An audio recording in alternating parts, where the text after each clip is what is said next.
राधे राधे दोस्तों, जय श्री कृष्णा, हर हर महादेव। कैसे हैं आप लोग? उम्मीद करती हूँ आप लोग स्वस्थ होंगे। आज मैं सुधा संगम चैनल के माध्यम से आप लोगों को भगवान शंकर जी का भजन सुनाने आ रही हूँ। अगर अच्छा लगे तो लाइक और कमेंट जरूर करिएगा। हर हर महादेव। ये प्रेम नगरिया एक दिन अइहा हो शिव शंकर दानी।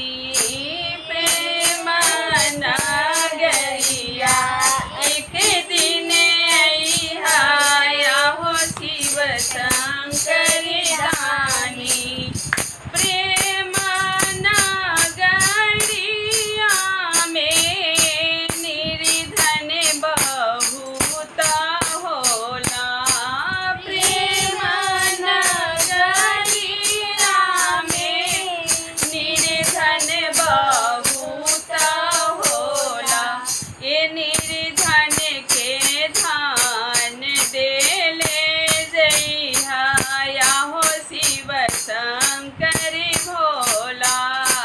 निर्धन के धान देले जइहा हो शिव शंकर भोला।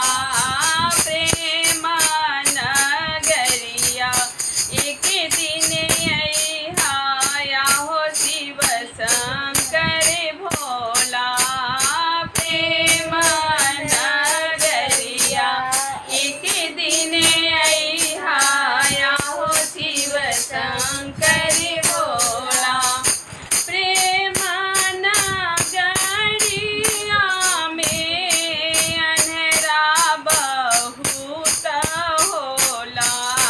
प्रेम नगरिया में अंधेरा बहुत होला। ये अंधेरा के आँख देले जइहा हो शिव शंकर भोला। ये अंधेरा के आँख देले जइहा हो शिव शंकर भोला। ये प्रेम नगरिया एक दिन अइहा हो शिव शंकर भोला। प्रेम नगरिया एक दिन अइहा हो शिव शंकर भोला। प्रेम नगरिया में लंगरा बहुत होला। प्रेम नगरिया में लंगरा बहुत होला। ये लंगरा के पैर देले जइहा हो शिव शंकर दानी।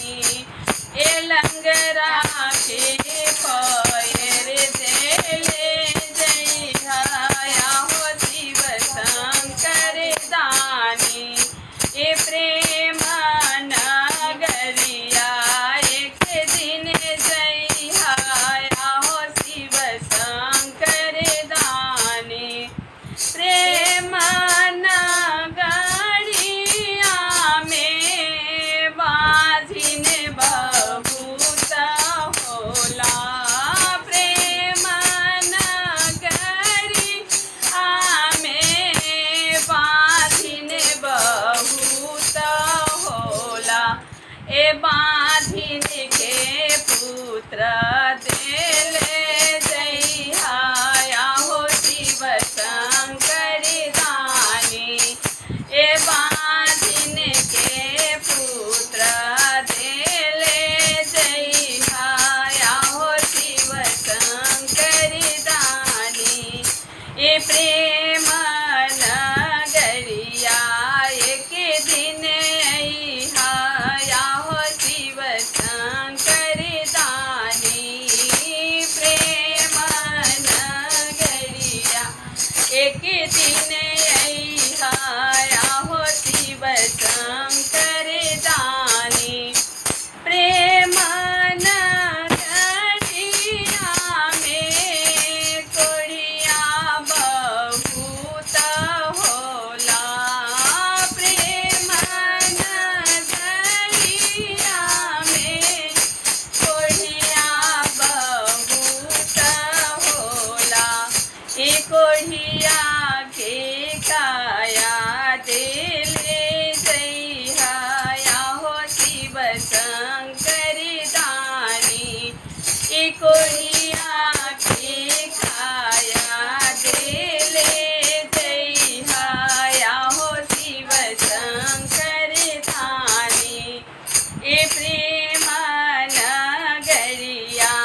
हर हर महादेव।